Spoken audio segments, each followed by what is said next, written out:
सबसे पहले तो आप ये जानिए कि आपको लगता है कौन सरकार आएगा कि हमको नौकरी दे देगा।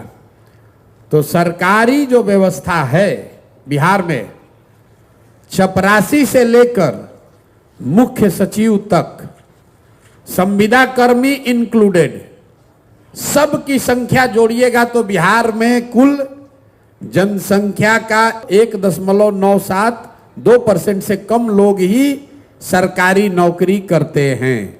तो नौकरी रोजगार मिलेगा कैसे? रोजगार का सबसे बड़ा तरीका है पूंजी।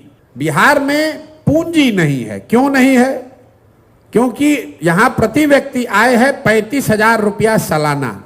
अगर 35,000 सालाना का मतलब हुआ कि ज्यादातर आदमी दिन में 100 रुपया भी नहीं कमाता है।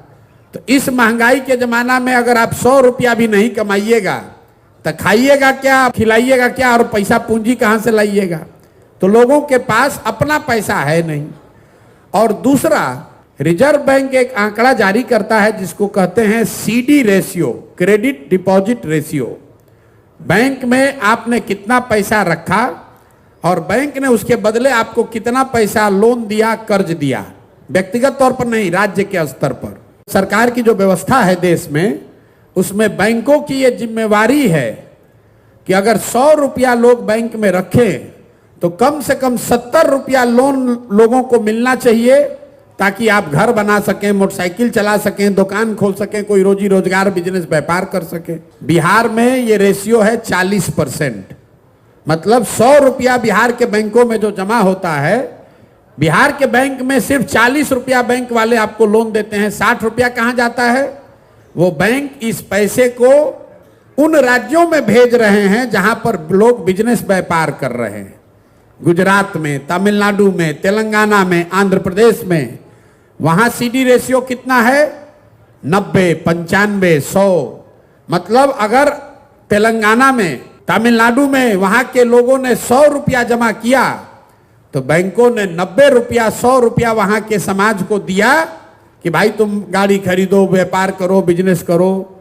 इससे वहां के लोग रोजी रोजगार कर रहे हैं। अब मैं इसको आप एक आंकड़ा समझाऊंगा तो आपके दिमाग खुलेगा, दिमाग की आपकी बत्ती जलेगी कि इसका कितना बड़ा असर है। पिछले फाइनेंशियल ईयर में, वित्तीय वर्ष में, इसी गरीब बिहार में आपने, हमने, सब ने मिलकर बिहार के बैंकों में पैसा जमा किया 4,21,000 करोड़ रुपया। अगर CD रेशियो मतलब 70% बैंक कर्ज देते तो बिहार के लोगों को कर्ज कितना मिलता? 2,80,000 करोड़ रुपया। लेकिन मिला कितना? 40% है तो मिला 1,61,000 करोड़। बाकी पैसा कहां गया? बाकी पैसा चला गया यहां से दूसरे राज्य में। लालू जी मुख्यमंत्री बने थे 1990 में। 1990 से लेकर पिछले साल तक 32 बरस में बिहार के बैंकों ने आपका, हमारा 26 लाख करोड़ रुपया ले जाकर दूसरे राज्यों में ट्रांसफर कर दिया। आपको लग रहा है कि यहां से लोग का पलायन हो रहा है।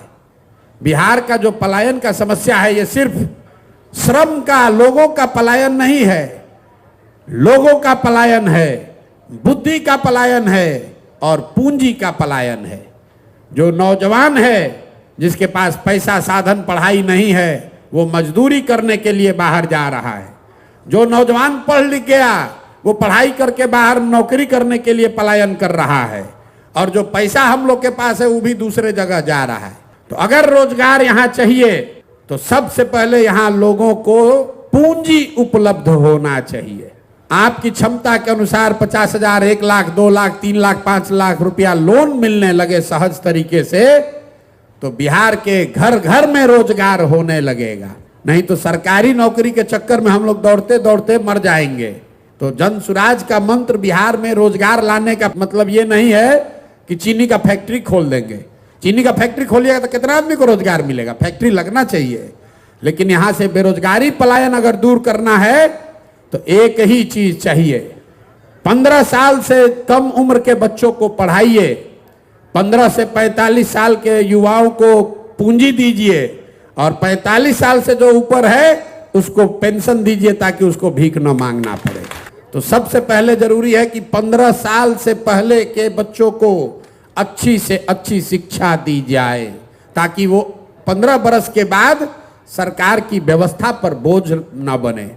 और जो बच्चा 15 साल से ऊपर हो गया, जो पढ़ाई का समय निकल गया, अभी दिल्ली में जाकर कारपेंटर है, बॉम्बे में जाकर इलेक्ट्रीशियन है, कहीं जाकर बाल काट रहा है, उसको ये चीज आता है, उसको सिर्फ पैसा पूंजी नहीं है कि वही चीज आकर वो बिहार में कर सके।